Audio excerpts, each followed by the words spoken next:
आज हम बात कर रहे हैं बच्चों को लेकर कि बच्चे लोग स्कूल में चले जाते हैं और माँ बाप को पता भी नहीं चलता कि उनके साथ स्कूल में क्या हो रहा है। तो आज का टॉपिक है मेरे बच्चे मेरी जिम्मेदारी।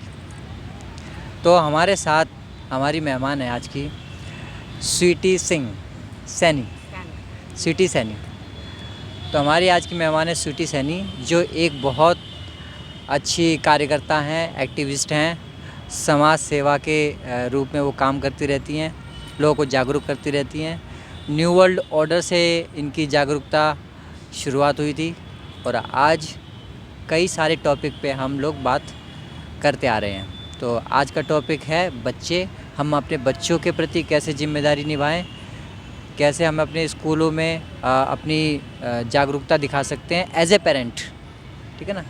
तो स्वीटी जी बताइए कि माँ बाप की क्या जिम्मेदारियां हैं ताकि बच्चों को हम बचा सकें। नमस्कार, जय हिंद, वंदे मातरम। इसमें देखिए, सबसे पहले जो है मैं यही बोलूँगी, जो हम 3 साल से न्यू वर्ल्ड ऑर्डर पर हम लोग बात कर रहे हैं, अवेयरनेस कर रहे हैं, और उसमें सबसे जो मुख्य मुद्दा था वो बच्चों की सुरक्षा, जो कि स्कूलों में बच्चों को हम स्कूलों में भेजते हैं एजुकेशन लेने के लिए, शिक्षा लेने के लिए।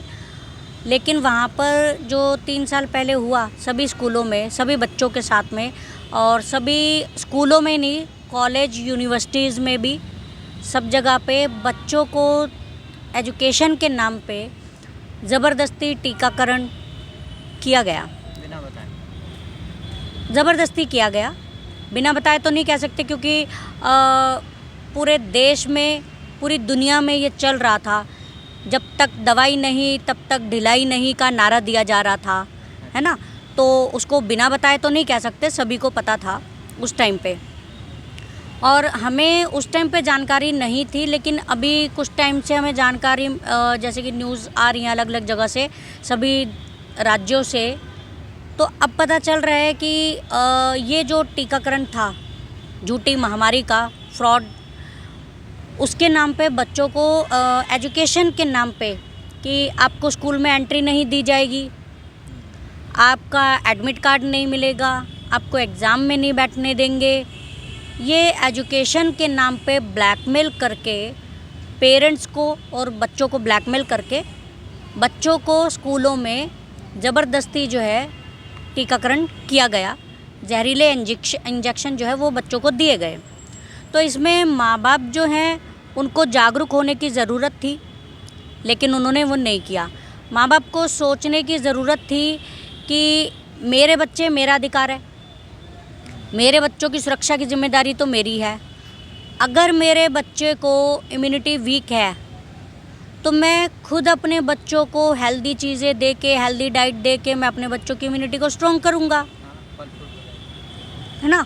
तो हम लोग जब बोलते हैं कि दिन रात गधे घोड़े की तरह मेहनत करके, और दिन रात मतलब पूरी ज़िंदगी निकाल देते हैं मेहनत कर करके, कमाई करते हुए बच्चों के भविष्य के लिए, बच्चों की ज़िंदगी के लिए, बच्चों को कोई प्रॉब्लम ना हो, उनके बेहतर भविष्य के लिए, तो वो सारी जिम्मेदारी तो हमारी है ना, स्कूल की थोड़ी है। स्कूल की जिम्मेदारी बच्चों को शिक्षा देना है। लेकिन उस टाइम पे सभी स्कूलों, शिक्षा, जितने भी संस्थान हैं, यूनिवर्सिटीज़, कॉलेज, उन सब ने हमारे बच्चों को ज़बरदस्ती टीकाकरण किया, हमारे बच्चों को कमज़ोर बनाया, मार दिया, जान से बांझ बना दिया। और इसमें माँ बाप की इतनी बड़ी कमी रही, गलती रही।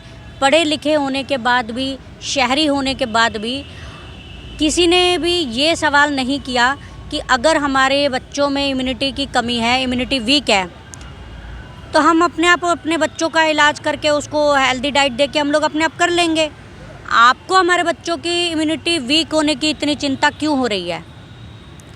और जब इम्यूनिटी वीक होती है, जो कि ये टीकाकरण में जब कहा गया कि इससे आपकी इम्यूनिटी बढ़ेगी, इम्यूनिटी बढ़ाने के लिए, तो इम्यूनिटी बढ़ाने के लिए एक केमिकल वाला इंजेक्शन हम लोग अपने शरीर में ले लें, उससे हमारी इम्यूनिटी जो है वो बढ़ेगी।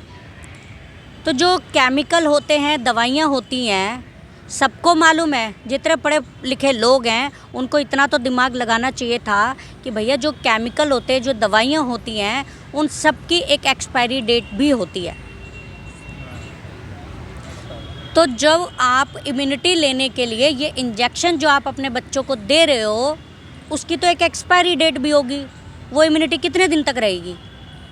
वो एक जहरीला केमिकल इंजेक्शन जो है अपनी बॉडी में डालने के बाद, उससे जो आप इम्यूनिटी अपने बच्चों को दे रहे थे, वो कितने दिन तक रहेगी? और जब उसकी एक्सपायरी डेट ख़त्म होगी, उसके बाद क्या? फिर दोबारा लो। तो फिर तो ये वो हो गया कि जैसे मोबाइल रिचार्ज करवाते हैं हम लोग हर महीने, तो आप हर महीने इम्यूनिटी वीक वो करने के लिए आप वो लगाते रहोगे।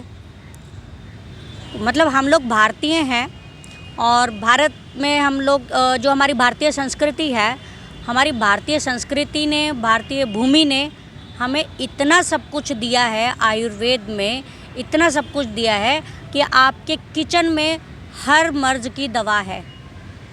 हमारे किचन में जितने मसाले हम लोग इस्तेमाल करते हैं, जो भी चीज़ें खाने की जो नेचुरल है, जिसका कोई साइड इफ़ेक्ट नहीं होता, बल्कि आप जब कोई एक नेचुरल चीज़ अपनी बॉडी में लेते हैं तो उससे जो आपकी जिस प्रॉब्लम के लिए उसको ले रहे हैं, आपकी वो प्रॉब्लम तो सॉल्व होती ही है, उसके साथ और 100 बीमारियों का भी निवारण हो जाता है।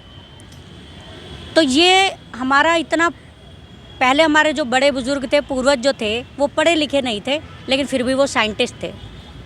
और आज के ज़माने में हम लोग पढ़े लिखे होने के बावजूद भी अनपढ़ रह गए। हम लोगों को इतना कॉमन सेंस की बात समझ में नहीं आई माँ बाप को कि हम अपने बच्चों के शरीर में ये जहरीला केमिकल क्यों दे रहे हैं। अगर हमारे बच्चे, जिसकी एक एक्सपायरी डेट है, जो हमें बार बार लेनी पड़ेगी, वो ना सोचते हुए अपनी नासमझी के चक्कर में अपने बच्चों को खुद ही मारा, कमज़ोर बनाया, नपुंसक बनाया।